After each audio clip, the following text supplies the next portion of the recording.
Kapatid, sa buhay natin dito sa mundo may tatlong distinct na kategory ng tao pagdating sa pananampalataya. Una, meron talagang taong walang kinikilalang Diyos at focus lang sa mundong ito. Sila yung napapanood nyo karaniwan sa ibang bansa na pag tinanong na, "Do you know Jesus?" Sasabihin sa iyo ay, "I don't care, he's just a historical character." Pangalawa, yung may kinikilala ngang Diyos, pero priority pa rin ang buhay sa mundo kung paano sila magiging masaya sa pagkamit ng mga bagay dito sa mundo na itinuturing nilang investment. At pangatlo, sila yung mga focus sa spiritual growth, yung deeply connected on how to glorify God. Yung nalaman nila na ang investment dito sa lupa ay pansamantala lang. Wala talaga tayong madadala dyan pagbalik ni Jesus. Focus sila sa investment sa langit, yung pagsunod sa Panginoon. Dahil dito naman talaga tayo magsusulit sa Lord kung paano mo ginamit ang buhay mo nang naaayon sa kanyang kalooban.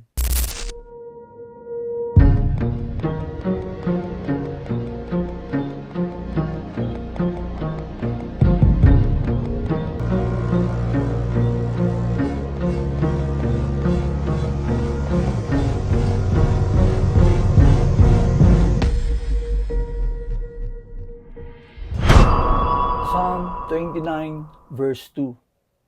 Give unto the Lord the glory due to His name. Worship the Lord in the beauty of holiness. Ang emphasis dito ay pagbibigay sa Panginoon of what is due to His name. Worshiping Him in the splendor of holiness. Tinatawagan tayo na realign natin ang ating daily practices with reverence towards God. Ini-encourage ng verse ang mga tao na hindi lang basta siya i-acknowledge. Kasi karaniwan, ginagawa lang natin siyang background sa ating buhay. Ginagawa lang natin siyang ritual. Ginagawa lang natin siyang tradisyon.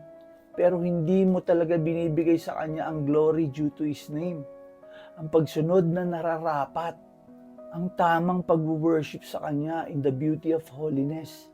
Yung kilalanin siya ng lubusan at magkaroon ng tunay na relasyon sa Kanya. Reflecting sa verse na ito, kailangan araw-araw daw natin trabahuin ang spiritual growth na kung saan ito ay deeply connected to how we honor ang ating Panginoon sa araw-araw ng ating buhay. Each moment is an opportunity to embody our spiritual life. Pangako ng Panginoon sa mga nagsusumiksik sa Kanyang presensya, inner peace. Kapag sa ating gawain ay nagre-reflect ang ating respect at adoration sa Panginoon, there is harmony na pumapasok sa ating being, soothing anxieties and fears, and filling us with divine tranquility. Napakasarap. Manalangin tayo kapatid. Maaari kang yumukod o ipikit ang iyong mata at damin ang presensya ng ating Panginoon. Panginoong lumikha ng langit at lupa at sangkatauhan, grant us your favor na makilala namin ang iyong high renown, ang iyong glory, ang iyong kadakilaan, ang iyong kapangyarihan sa aming buhay, O Lord.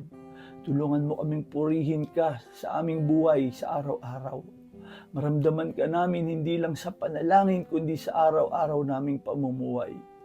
Naway sa buhay namin ay makasunod kami sa iyong kalooban.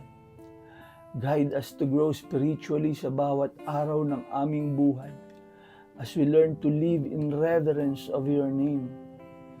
All the power, all the glory, and all the honor belongs to you. In Jesus' name, Amen.